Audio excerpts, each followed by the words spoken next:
안녕하세요. 정혜진의 와이낫 실리콘밸리입니다. 여러분, 정보가 하나에 모이고 관리되는데 가장 그 속도가 느렸던 분야가 어디일까요? 바로 화물업계입니다. 작은 택배부터 시작해서 큰 선박을 운송하기까지 정말 많은 인력들이 투입이 되는데 사실 이 분야가 이렇게 정보가 모이고 한데 관리되는데 가장 속도가 느렸습니다. 그래서 이전만 해도 이것을 하는데 주 채널이 팩스인 거예요. 그래서 팩스를 이렇게 여러분 서류 보내면 이 앞에 수신자 이렇게 수기로 쓰고 적합한 사람에게 이게 전달이 됐는지도 확인이 어렵고 바로 피드백 받기도 어렵죠.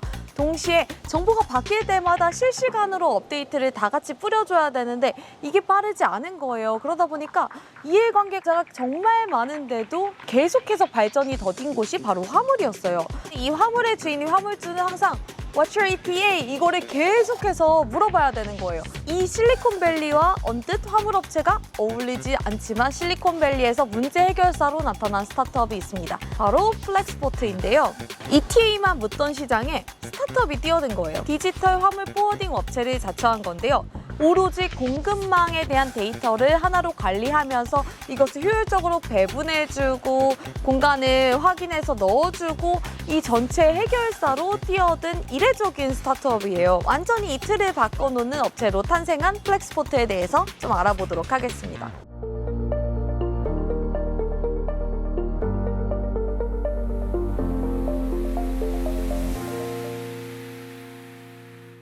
이제 먼저 창업자부터 알아볼게요. 2002년에 UC 버클리 대학 경제학과를 졸업을 했어요.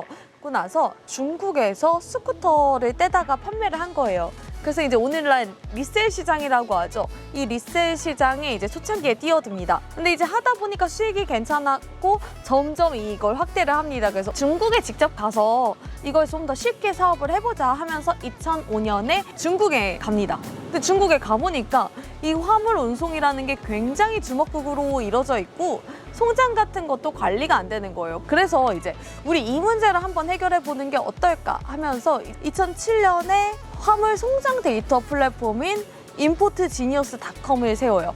그래서 이때 당시에 수만 개의 그 송장 데이터들을 모으는 거예요. 이때 발견한 게 왜냐면 이 송장 데이터는 공개가 가능한 영역이었던 거죠. 공개 데이터였던 거죠. 그래서 이걸 다 모으다 보니까 이걸 추적하는 게 관리하고 어떤 데가 좀 특정 시기에 자주 빈다. 그리고 어떤 업체가 지금 여유가 있다. 이런 것들을 파악해가지고 그런 화물 배송에 있어서 어떤 컨설팅 업체를 자처를 합니다. 그래서 이 업체는 아직도 지금 사업을 진행하고 있는데요. 올해 기준으로 매출이 620만 달러에 달할 것으로 지금 예측이 될 정도예요. 문제는 이 창업자인 라이언 피터슨의 목표가 좀 더 컸습니다. 이것에 만족할 사람이 아니었어요.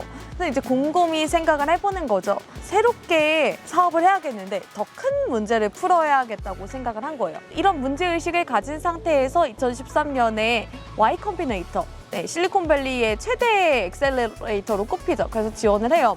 이때는 고배를 마시고 다음에 다시 지원을 했는데요. 운 좋게 YC의 공동 창업자를 만나게 돼요. 이분이 전설의 프로그래머로 꼽히는 폴 그레이엄이었어요. 그래서 이분의 멘토링을 받으면서 본격적으로 사업 방향을 피벗하게 됩니다. 정기적으로 운송업체와 거래를 하는 대형 화물주들이 있어요. 예시를 들면은 아마존, 월마트, 그리고 GM 이런 곳들은 정기적으로 큰 물량을 배송하다 보니까 1순위 고객이기도 하고 단골 거래처도 다 확보돼 있다 보니까 특정하게 이렇게 변동도 크지 않고 어려움이 없어요. 근데 문제는 이거보다 작은 기업들, 이곳들이 어려운 거예요. 그래서 화물을 항상 이제 그 공간을 확보하기 위해서 매번 견적에 참여를 해야 되고, 근데 문제는 그걸 하는데 비용과 노동력도 장난이 아니잖아요. 그래서 그 견적을 내고 이후에 단계 패키징 업체 따로 찾아내고 하역 업체 따로 찾아내는 이 과정들이 너무 번거롭고 힘들고 비용이 많이 들었던 거죠. 라이언 피터슨이 이제 방법을 창안한 것이 우리 이제 이 모든 데이터를 클라우드 플랫폼 위에 올리자. 그리고 하나로 관리를 가능하게 하면서 더 이상 이 기존의 큰 업체뿐만 아니라 좀 중소규모 업체들도 쉽게 이 화물 데이터를 통해서 접근성이 높게 하자. 이걸 내세운 거예요. 근데 이게 반응이 굉장히 좋았어요. 왜냐면 화물은 일단 단위가 정말 큽니다. 하지만 변화가 거의 없었기 때문에 모든 시장이 문제이자 기회였던 거예요. 그래서 이때 이제 라이언 피터슨이 내세운 게 이렇게 말을 해요. 한 세기가 넘는 동안 커뮤니케이션이 계속해서 팩스에 머물러 있었고 기껏해서 발전을 한 게 엑셀 수준이다. 우린 이 커뮤니케이션 툴을 완전히 클라우드 위에 올려놓겠다. 이렇게 한 거죠.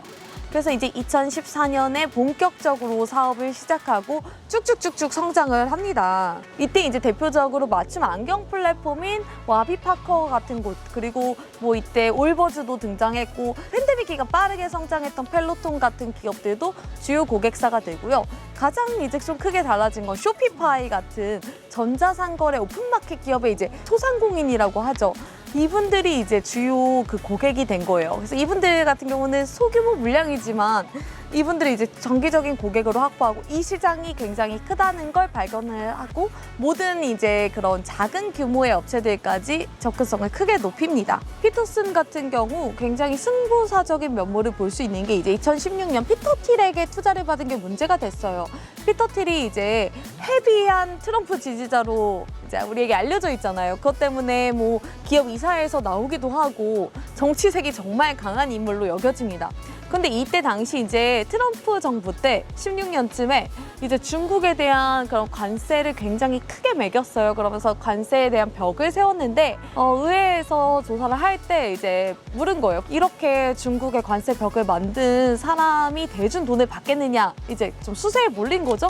아마도 아닐 것 같다. 근데 우리가 얼마나 절박한지에 달렸다 이렇게 하고 넘겼는데 이게 당연히 피터 틸이 좀 분노하는 계기가 됐겠죠.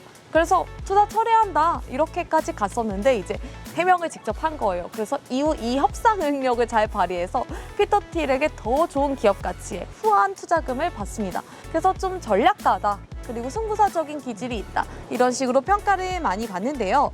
근데 팬데믹 기간이 이 플렉스포트에게도 굉장히 큰 성장 동력이 됐어요. 그래서 이때 아무래도 이 공급망의 중요성, 당시 그 공급망이 다 차단되다 보니까 공급망의 중요성이 커진 상황에서 플렉스포트는 이 일을 거의 우리가 유일하게 할 수 있는 적임자다라는 걸 내세워서 빠르게 성장을 합니다. 현재까지 투자를 받은 게 이제 시리즈 2까지 왔는데 24억 달러에 달합니다. 하나로는 이제 3조 원에 달하는 수준이죠. 그리고 기업 가치는 80억 달러, 10조 원에 달하는 상황입니다. 그래서 이 플렉스포트는 지금 규모로는 10,000명 이상의 이제 고객사를 유치하고 있고 112곳에 달하는 나라의 이제 서플라이 체인 공급자로 나서고 있어요. 그리고 이제 그 운송하는 그 상품의 가치만 연간 190억 달러 수준에 달합니다. 지난 2022년에는 처음으로 이제 흑자 전환을 하기도 했어요. 그래서 IPO로도 상당히 이제 1순위 기업으로 꼽힙니다. 이렇게까지 빠르게 성장을 하고 있지만 워낙 화물 시장에 그 기회가 많기 때문에 아직 이들의 비중이 1%에 불과하다고 해요. 시장의 기회가 큰 만큼